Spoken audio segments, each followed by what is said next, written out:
Okay, so this is the first of the VPNs in Superlab 1.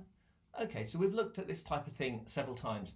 What really stands out on this one? Well, firstly, we're running OSPF as a PECE. That's going to have two huge impacts. The first impact is that we're going to have to export the routes out to the OSPF.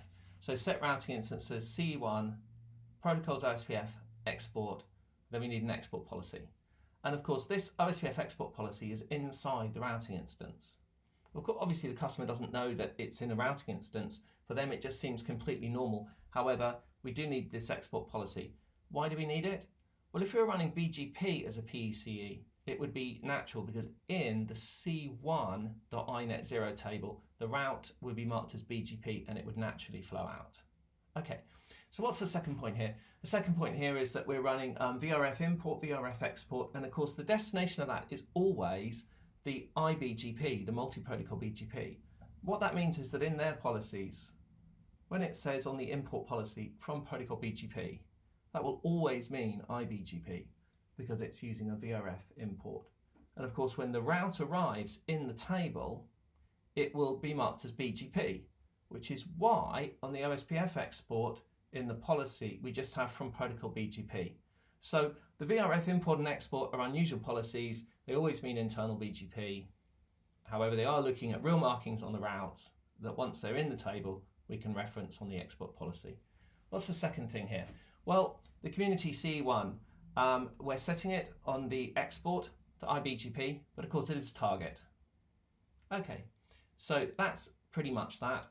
We also have a route distinguisher ID, which is going to give us a PE unique route distinguisher, which is great, and it's going to set it automatically for the different VRFs we set up. Okay, so there are two things we have to remember when we're using OSPF as a PECE protocol. The first one, as we've mentioned, is we have to have this export within the routing instance. And the second one is that the routes get slightly distorted by BGP. So OSPF LSAs of type 1 and 2, when they go into the internal BGP, they come out as type 3s. And that makes the routes look inter-area, not intra-area.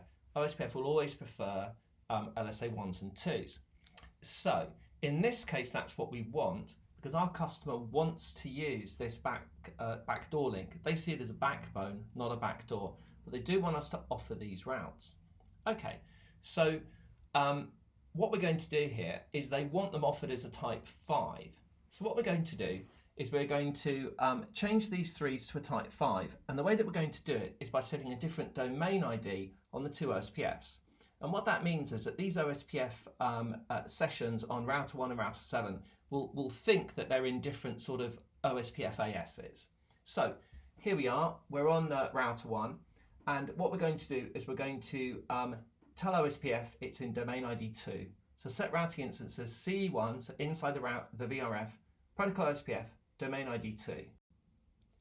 Okay, so we've told the OSPF it's domain ID 2, and we then have to actually create this community. So set policy options community, we're going to call it CE1 domain, members, and then this particular community is domain:2:0. So we actually have to create this effectively well-known community, which is a domain type. Okay then. And then the third thing we have to do, and we really must, is we have to add this community onto our routes as they go into the internal BGP. So we've told OSPF it's domain ID 2, but then we've created and applied the community onto the routes, which is going to be essential. We've done the same thing at both ends. So in a router 1 end, we've called it domain ID 2, and then at router 7, we've called it domain ID 1. Okay, so what's this going to look like? Well, it's going to look very strange. When you look inside the OSPF topological database, you're going to see the same routes as different domains. You're going to see the same routes as type 5 as well as a type 1 and a type 2, which really is very unusual if you're not used to it. And prior to changing it to type 5, it also looks really quite extraordinary. So these topological databases really do look very strange. Okay, so we've got all that working. However, our customer actually wants to see the routes. They want to know that they're available. And so it's not enough for them to just have them. They want to know they're available. Now we do have a small problem here because, of course, as the routes come in from the customer CE, they'll always be preferred to the routes that are coming in from BGP. Because, of course, BGP with a preference of 170, OSPF's coming in as a preference 10. And without a shadow of a doubt, the OSPF is going to overwhelm the route in the routing table. So what we're going to do is we're going to change the value of the OSPF preference to 180. And this makes the BGP route preferable, and that means the route is going to be in the table and can be exported so the customer can see it. Now, obviously, we've gone to extraordinary lengths here for the customer, and this does create a bit of a strange race condition because, of course, if the route's coming out and into from the iBGP into the routing table, then the OSPF routes are no longer there in the INET 0 to then export. So you could end up with some kind of oscillation. As the route comes in from BGP, there's no OSPF route. After a while, that's going to time out, then the route isn't going to appear at the other end.